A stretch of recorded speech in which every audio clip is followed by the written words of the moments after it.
You covered a lot of stuff last night about kind of the character and your mindset going into this. I wanted to ask you about some of the physicality of the character, particularly like the handling of guns and things like that, and how much training did you get? Much training time to do that, or even like the fighting choreography and whatnot? Like how much went into that? Yeah, I mean that was a big part of the process, and we made sure that we had as much time as we could. It's an independent film, I think Henry Cavill gets 6 months for Superman.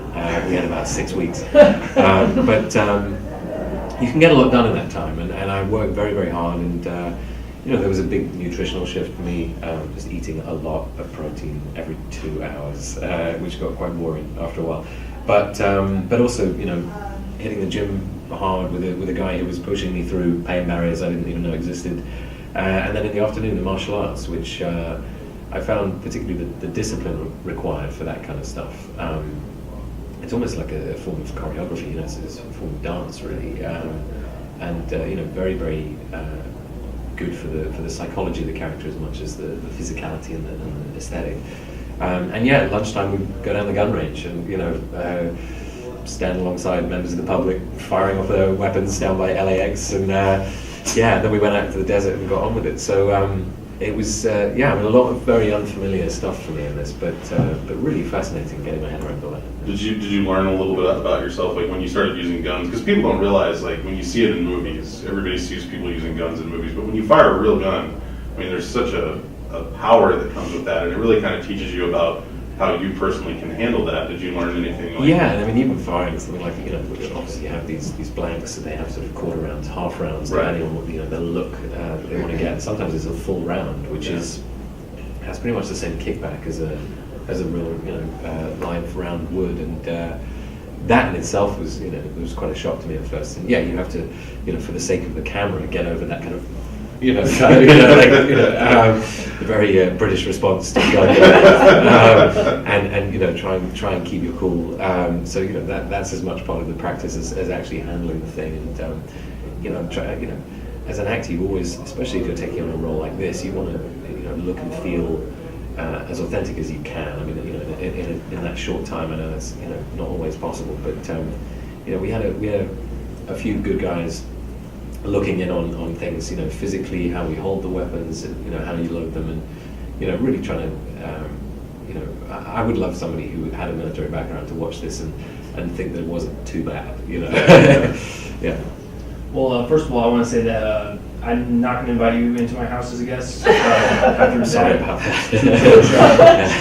For my taste, but my roommate watched it with me last night. He brought up a really funny question I want to ask you. So he said, I wonder if, since he did a lot of killing and fighting in that movie, if you had any nightmares while sleeping. That is an interesting question. I can't remember. If it messed with your psyche at all. I think it's certainly that kind of physical preparation. It has a kind of metabolic effect on you. It can feel very different, particularly for the duration of the shooting. I think that may have just been all the meat, apart from anything else. I don't know about nightmares, really. No, I think, I have 2 kids, and so, you step in the door, it's their world, and you very quickly shrug off something as weird as David. Yeah. Thankfully. It just left me. No.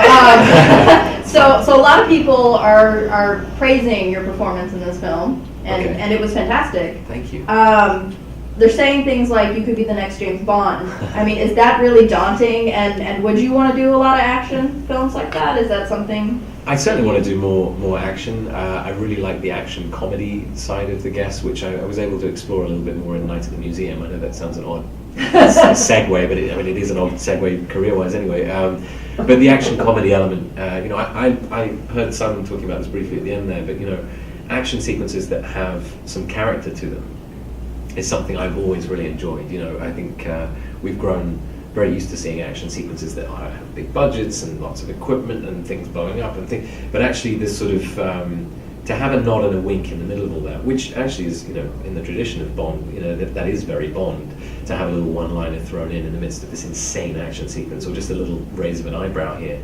That's the kind of stuff I've always liked, and you see that sort of albeit not that human in David's case, but that's a little flash of character that comes across in the middle of an action sequence is something I really dug about this movie. You know.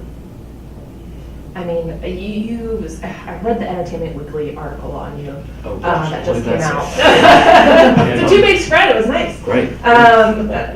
You really want to stay away from anything, resembling Downton right now. You kind of want to distance yourself from that. I wouldn't say that I would want to stay away from anything resembling Downton. I'm certainly not going to go back on that show. Oh, okay. Yes, I'm of sorry. course. Yeah, I don't think that's really possible. But if like a really good English drama, period drama came up, would Of you course, we're looking very much at the moment at different challenges, and it's funny the things that leap out of a script that make you go, I want to do this, and sometimes that's the wrong reason, and you do it, and you go, why did I do this?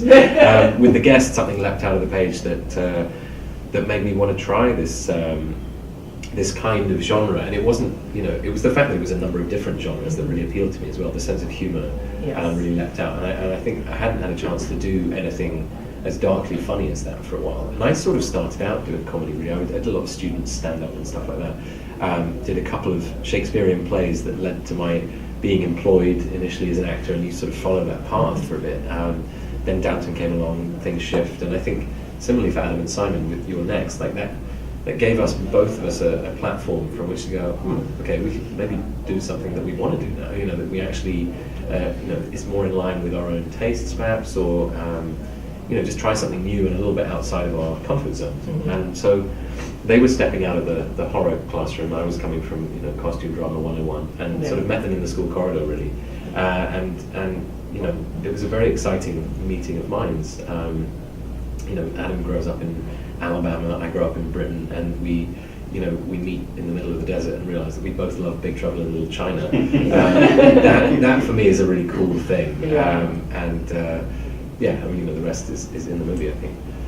Well, going back to you talking about putting personality into the action sequence and stuff, one of the things that I loved was the fact that the character always seems so put out by having to do anything. It's an inconvenience. Especially those the bullet wounds are just damn annoying. He's like, yeah. Was that something that you got to play with and create, or was that already on the page the way it was written? No, that was something I guess we, for me reading it was obvious, but I didn't know this at the time. But Adam and Simon were very excited by the fact that I found this also funny, and I think they'd spoken to some guys who took it a bit more seriously than I perhaps did. But then I don't take a lot of things that seriously, really. I'm serious about the work, and I love what I do, but I don't take myself too seriously as an actor. And I was up for kind of giving myself up to Adam and Simon and letting them kind of screw around with this character. But yeah, we definitely wanted to. That was part of the cool of the character, really, was that that nothing was really going to stop this guy. Right. And there's lots of different modes and forms that can take. So yeah, any bullet going through is just like, God damn it, it just that to me is is inherently funny. And yeah, it was part of the fun of the game, really. Well, since people have said the words about you possibly being the new James Bond, can you indulge us and do James Bond for us? Just so we can hear how you do it. I need to rehearse for it. We'll wait. No, I think David in The Guest could give him a run for his money, Well, I want to ask you something I asked Daniel Craig before he became James Bond, because I met Daniel Craig when he did Layer Cake. Okay.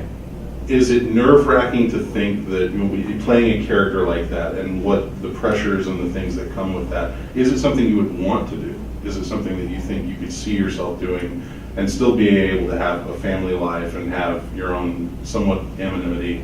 Because I think he kind of gave a lot of that up. Did you really ask him all these questions? I did ask him wow. all the questions. And what at did the he time- say? Yeah, he's like, no, I'd never do it. Yeah, it's exactly what he said. He said, Yeah. I did not want to do this because I would give up all my anonymity, and then like a week later he got signed to be James Bond. That's hilarious. Well, I'm going to say exactly the same thing. Because then you'll be James Bond. Exactly. Yeah, we'll see what happens.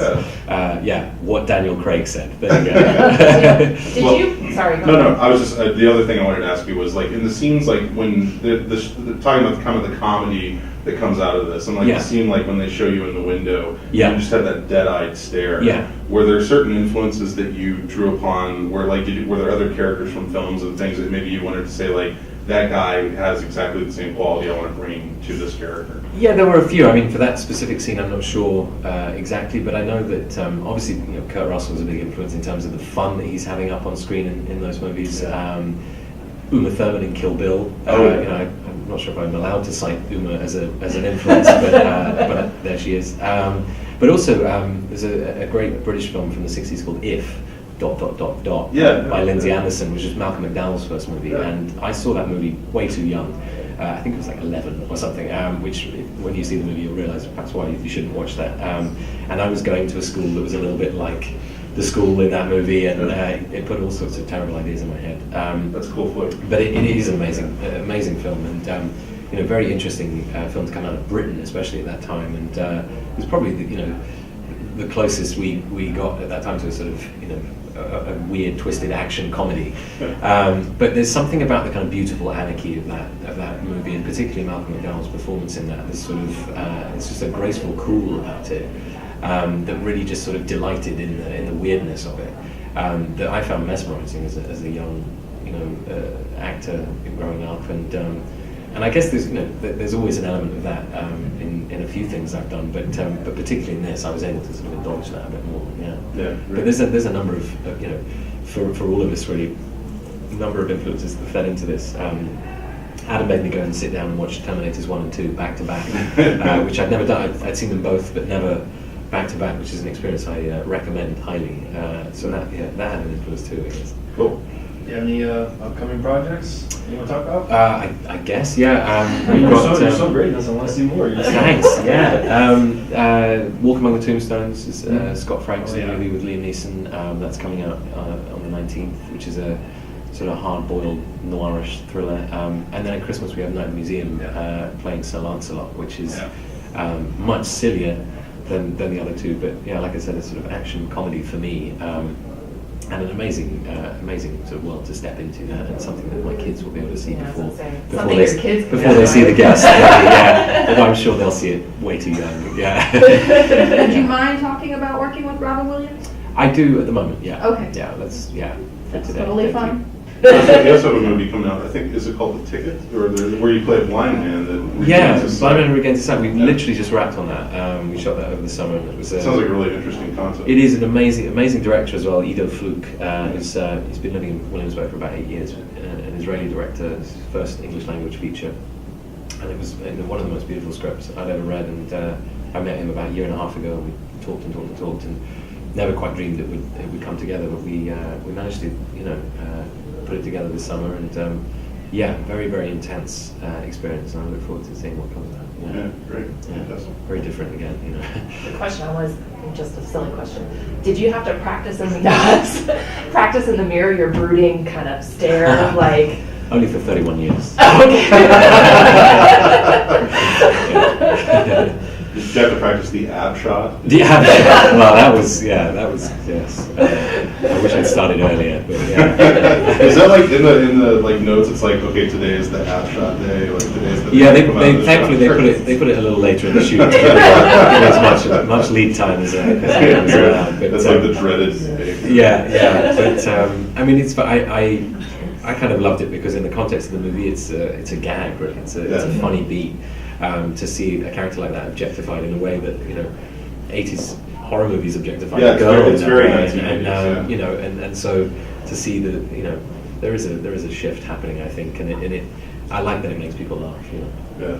Did you do some research on how to be that Southern mentality? The yes ma'am, no ma'am, very calm and cool, and it was interesting getting my head around the accent, and I've always enjoyed voice work and accents and that kind of thing, but to get to work that into some on-screen stuff has been great, and it really delighted me how much of that informed the character of of the role.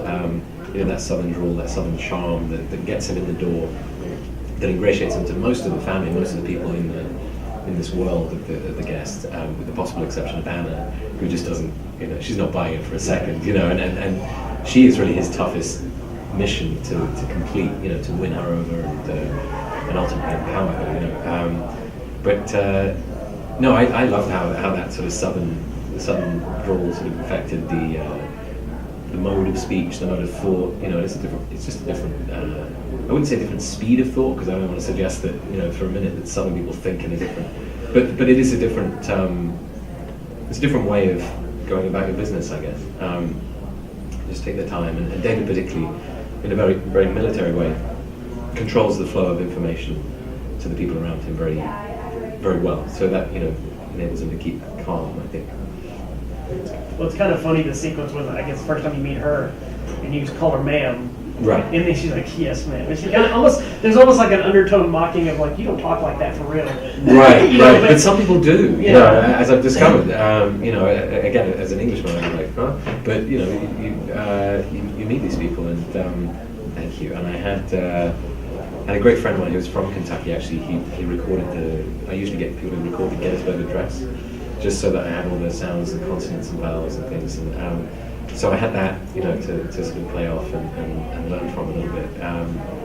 And just, you know, it's fascinating to me getting to know the United States a bit better and realizing what an absolutely enormous country this is. And like, I mean, I knew there was a spectrum, but you know, just realizing quite how diverse and complex that is, and what a weird place, you know, New Mexico is compared to New York, you know, and yet you're united apparently, which is it's amazing. Yeah, well done.